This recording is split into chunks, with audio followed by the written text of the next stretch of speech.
खुदाम यीशु मसीह के ज़िंदा जलाली और पुरफ़ज़ल नाम में आप सभी बहन भाइयों की सलामती हो। मेरे अज़ीज़ों, जब भी ये रोज़े के अयाम आते हैं तो अक्सर हमारे ज़हनों के अंदर एक सवाल जन्म लेता है कि क्या जो रोज़ा हम रख रहे हैं क्या वो खुदाम को पसंद है, और क्या वो रोज़ा हम खुदा के कलाम के मुताबिक रख रहे हैं। आज कलाम खुदा में से इस चीज़ की बाबत हम सीखेंगे। पाक कलाम में से हमारे लिए आज की तलावत यशायाह नबी का सहीफ़ा और उसका 58वां बाब और उसकी 6ठी आयत मुक़द्दसा से हम तलावत करेंगे। पाक कलाम में यूँ मरकूम है, क्या वो रोज़ा जो मैं चाहता हूँ ये नहीं कि जुल्म की जंजीरें तोड़े और जुए के बंधन खोलें और मज़लूमों को आज़ाद करें, बल्कि हर एक जुए को तोड़ डालें। क्या ये नहीं कि तू अपनी रोटी भूखों को खिलाए और मस्कीनों को जो आवारा हैं अपने घर में लाए, और जब किसी को नंगा देखे तो उसे पहनाए, और तू अपने हम जिन्नत से रूपोशी ना करे। आमीन।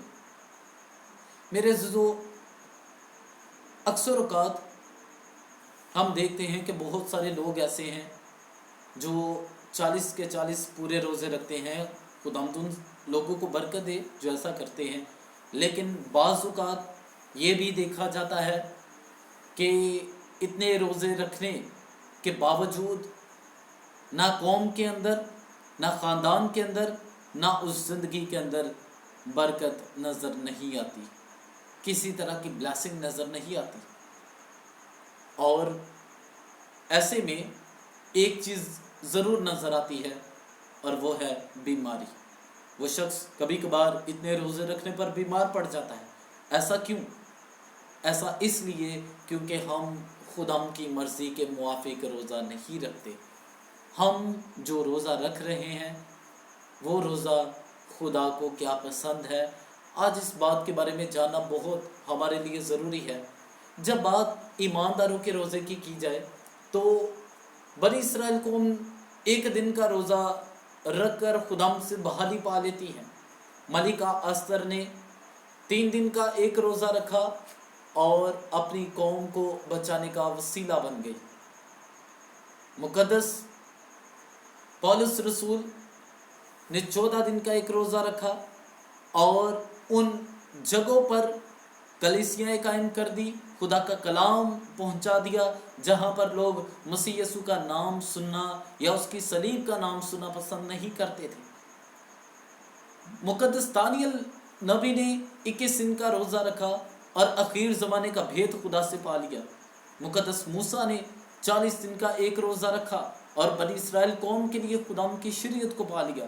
और जब हमारे खुदाम यीशु मसीह हमारे नजात दहिंदा ने 40 दिन का एक रोज़ा रखा, उसने शैतान को शिकस्त कर दिया, और ना सिर्फ शैतान को शिकस्त किया बल्कि उसने तमाम दुनिया के लिए नजात के दरवाजे खोल दिए। ये बात की जा रही थी ईमानदारों के रोज़े की कि चाहे किसी ने एक दिन का रोज़ा रखा या 40 दिन का रोज़ा रखा, लेकिन सब के रोज़ा रखने पर कुछ ना कुछ तब्दीली ज़रूर नज़र आई है। और वो तब्दीली इस तरीके के साथ नज़र आई है कि खुदाम का जलाल कसरत से ज़ाहिर हुआ है।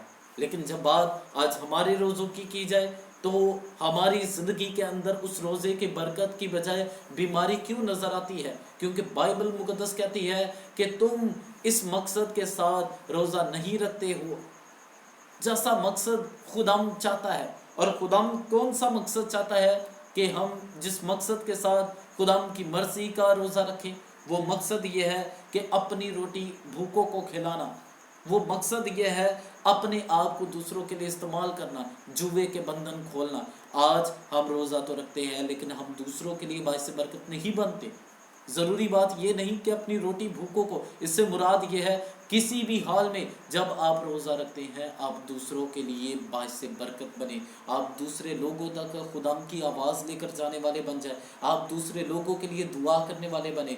और इस तरीके से उस रोज़े की बरकत हमारी ज़िंदगी में ये नज़र आएगी। लिखा है, तब तेरी रोशनी सुबह की मानद फूट निकलेगी और तेरी सेहत की तरक्की जल्द ज़ाहिर होगी। बीमारी नहीं, सेहत में तरक्की नज़र आएगी।